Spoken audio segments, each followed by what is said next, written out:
नमस्कार,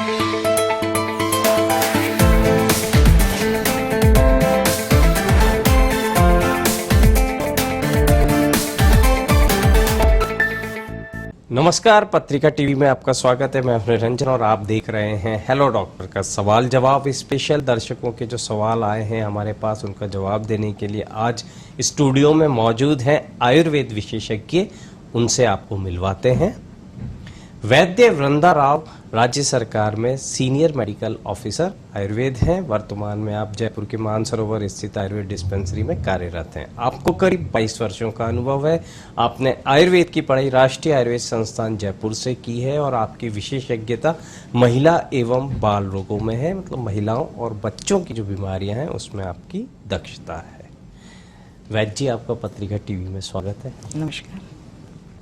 अच्छा, आयुर्वेद के एक्सपर्ट्स आते हैं, हम उनको डॉक्टर्स कहते हैं। पुराने ज़माने में जब हम छोटे थे तो मेरे को ध्यान है हम वैद्य ही कहा करते थे। तो डॉक्टर और वैद्य, ये यदि ऐसा बुलाएं तो कुछ फ़र्क पड़ता है इसमें? वैसे तो ये चिकित्सा व्यवसाय या चिकित्सा शिक्षा ऐसा है कि आप कुछ भी अपना संबोधन या लगा सकते हैं आगे, पर एक वैद्य लगाने से एक समान, दूसरा आप अपना जो पैथी है, जिस पैथी से आप ट्रीट करते हैं या बिलोंग करते हैं, आप उसको स्पेसिफिक कर देते हैं कि आप इसी को बिलोंग करते हैं। डॉक्टर लगाने पर पीएचडी भी डॉक्टर होते हैं, अलग अलग दूसरी जो चिकित्सा पद्धतियां हैं उसके भी जो चिकित्सक होते हैं वो भी डॉक्टर कहलाते हैं। तो अपने आप को स्पेसिफिकली आयुर्वेद में ही मैं काम करती हूँ, इसलिए मैं उसको स्पेसिफाई करने के लिए मैं वैद्य ही लगाना पसंद करती हूँ। और इसके बाद कोई कंफ्यूजन रहता नहीं है, न मुझ में और न सामने जो हमारे रोगी आता है उसको ये बात बताने में। और वैद्य जी से तो ऐसा लगता है कि वाकई में जो मूल आयुर्वेद है उसी के जानकार लोग हैं। हमारे आज के जो सवाल हैं उसका सिलसिला शुरू करते हैं। पहला सवाल जो है वो हमें भेजा है अमित सरन चौधरी, 28 वर्ष, बाड़मेर से। ये कह रहे हैं, मैं जहाँ काम करता हूँ वो बरसात का पानी पीना पड़ता है, इस कारण दाढ़ी व सिर के बाल तेजी से सफ़ेद हो रहे हैं। मुझे 4-5 साल पहले टाइफाइड और निमोनिया भी हुआ था, इसका इलाज जानना चाहते हैं। वैसे सफ़ेद बालों के सवाल हमारे पास बहुत आते हैं, हर उम्र के आते हैं, युवाओं के ज़्यादा आने लग गए। इन्होंने वजह भी बताई है, बाकी की वजह इतनी क्लियर होती नहीं है। हाँ जी, हाँ। इसमें सबसे पहले जो ये बात है कि वर्षा का पानी, जो वर्षा जल है उसको हम बिल्कुल शुद्ध मानते हैं। बात करें जब वर्षा ऋतु शुरू होती है तो शुरू की 2-3 बारिश जाने देने के बाद, जिसे हम एसिड रेन बोलते हैं, उसको जाने देने के बाद जो शुद्ध पानी आता है उसका हम वाटर हार्वेस्टिंग के रूप में, जहां पर कम बरसात होती है वहां इस तरह से वर्ष भर के लिए कलेक्ट करके वाटर हार्वेस्टिंग का एक सिस्टम हमारे पुराना सिस्टम भी रहा है। और औषध निर्माण में भी इस तरह के जल को, क्योंकि ये शुद्ध मिनरल वाटर होता है, तो उस जल को हम औषध बनाने के लिए भी हम उसका उपयोग करते हैं। दूसरी बात, इसलिए इस पानी को के सेवन से उनका जो बाल सफेद हुए हैं ये मुझे इतनी वजह नहीं लगती, क्योंकि और भी उस इलाके में रहने वाले और भी लोग होंगे जो इस तरह का जल का सेवन करते होंगे। लेकिन उनका जो हिस्ट्री, उन्होंने अपना बीमारी के बारे में बताया कि निमोनिया उनको हुआ है और टाइफाइड हुआ है। तो ये बीमारी का जो, अगर हम पोस्ट बीमारी रिकवरी अच्छी तरह से नहीं करते हैं और कुछ डेफिशिएंसीज या कमजोरी रह जाती है, उसकी परिणाम में हमें ये सफेद बाल होना मिलता है।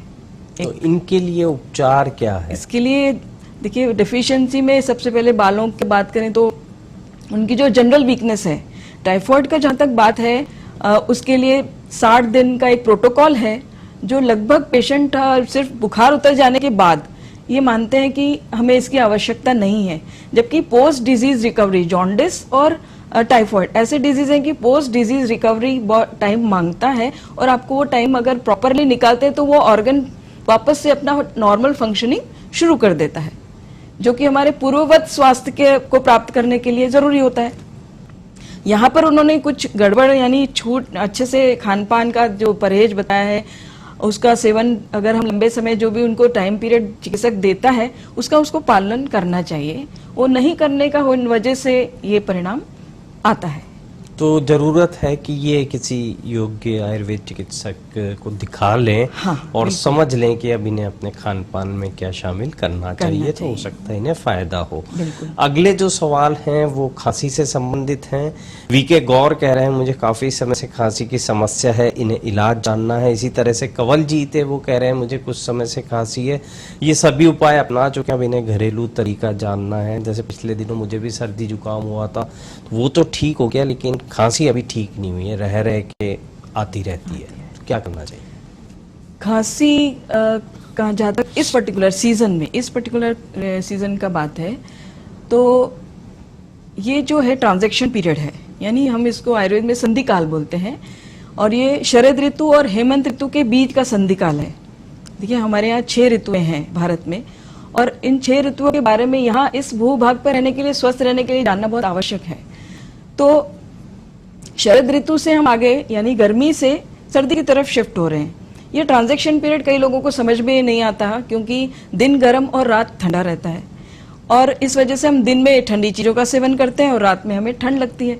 यानी अगर ठंडा जूस पी लिया, ठंडा पानी पी लिया, या एसी में रहने का, तो इस तरह से जो ठंडा एक्सपोजर है वो हमारे अंदर का जो पाचन क्रिया है, उसका जो रेट है उसको मंद कर देता है, और इसके परिणाम स्वरूप जो हम खाते हैं उसका प्रॉपर पाचन नहीं होने से एक बाई प्रोडक्ट में हमें खांसी मिलती है, या उस सिस्टम का इम्यूनिटी भी कमजोर हो जाता है। तो ये इसकी वजह से हम कुछ भी उपाय करते हैं और नहीं, हमें जो भी किसी के पास जो किसी भी चिकित्सापैथी में गए और उन्होंने लिखा कोई भी दवाई, और थोड़े दिन आराम मिलता है, फिर नहीं मिलता। उसका कारण ये कि वो जो ठंडी चीजों का सेवन है, या वो क्योंकि वो इसको समझता नहीं है, जानता नहीं है, इसलिए वो पालन नहीं कर पाता। तो बेसिकली ये सीजन में अब हम आगे आने वाली ऋतु की तरफ हमारा ध्यान होना चाहिए कि अगर हम ठंडी चीजों को छोड़ेंगे और आगे थोड़ा सा ल्यूकवार्म पानी पीना है, जैसे, या अदरक शहद तुलसी का रस को चाटना है। एक हमारे आयुर्वेद में सीतोपलादी चूर्ण होता है, उसका आप शहद में मिला के सेवन कर सकते हैं। लेकिन इन सब औषधियों के साथ में ठंडा चीजों का सेवन का धीरे धीरे कम करना है ना। और कुछ दवाइयाँ और है, जिसको ताली सादी चूर्ण है, उसका भी आप, गोजीवादी काढ़ा है, उसका आप सेवन कर सकते हैं। तो ये ऋतु परिवर्तन जन्य होता है, जो कि पाचन तंत्र को कमजोर करने की वजह से ये चलती रहती है। तो उम्मीद करते हैं ये दर्शक इस पे ध्यान देंगे तो निश्चित रूप से इनको खांसी में आराम मिलेगा। अगला सवाल है वो हमें भेजा है कमलेश परिहार ने। ये कह रहे हैं दही खाने के बाद से दिन भर कफ बनता है, ये ऐसा क्यों होता है और ये चाहते हैं कि इसका इलाज इन्हें मिले। दही है, दही के साथ मैंने देखा है कि जैसे केला है तो कहते हैं उसको खाने से भी कफ बनता है। जैसे कभी घर में किसी को सर्दी जुकाम हुआ और वो केला मांगता है तो कहते हैं कि नहीं मत खाओ, आपका कफ बनेगा। तो ये सही बात है? बिल्कुल सही बात है। केला, दही और आयुर्वेद, केला को लेके आयुर्वेद का अपना एक स्वयं का दृष्टिकोण है, और दही को हम लोग कफ कारक मानते हैं, कफ करने वाला मानते हैं, क्योंकि वो पचने में भारी होता है, ऐसा आयुर्वेद में हमारे ग्रंथों में बताया गया है। तो दही को सेवन, एक तो हम जो बताते हैं कि आप दिन के समय लीजिए, रात्रि के समय सूर्यास्त के बाद दही का सेवन हमारे यहाँ ऑलमोस्ट निषेध बताया है, क्योंकि रात्रि के समय हम इतने एक्टिव नहीं होते कि हम उसको पचा सके। दिन में कुछ भारी भी खाते हैं तो हम दिन भर एक्टिव रहने से, और हमारा पाचन का जो हम ग्लोबल हमारा मैचिंग है, हमारा बॉडी क्लॉक और सेलेस्टियल बॉडी के साथ जो हमारा मैचिंग है, उसमें हम एक्टिव रहते हैं, और उसकी वजह से हम उस भारी चीज को भी पचा लेते हैं और वो कफ नहीं करता है। पर अगर वो दिन में खाने से भी कफ कर रहा है तो ये निश्चित है कि हमारा पाचन कमजोर है और हम उसको नहीं पचा पा रहे हैं, और उसके एक बाई प्रोडक्ट में कफ बनता है। उसका एक है कि कभी भी दही को प्लेन नहीं खाना चाहिए। दही खाने में तो स्वादिष्ट बहुत लगता है, लोगों को रुचिकर होता है और लोग रोज खाना पसंद करते हैं। लेकिन कुछ ऋतु ऐसी होती है, जैसे पर्टिकुलरली ये शरद ऋतु या भादवा जो महीना गया अभी पिछला, उस ऋतु में दही खाना शास्त्रोक्त या चातुर्मास के नियम पालन में भी उसका सेवन करना मना बताया है, क्योंकि उसकी वजह से पेट में मंदाग्नि होने से आगे आने वाला ऋतु और भी उसको और मंद कर देगा, जिससे कि दही पचने में कफ का बार बार कफ से आपको गला साफ करना ही पड़ेगा। इस तरह का एक प्रवृत्ति आपके डेवलप होगा। इसका एक है कि दही दिन में ही खाएं, दूसरा उसमें काली मिर्च ऐड करके खाएं या अजवाइन पाउडर ऐड करके खाएं, सेंधा नमक हो उसमें।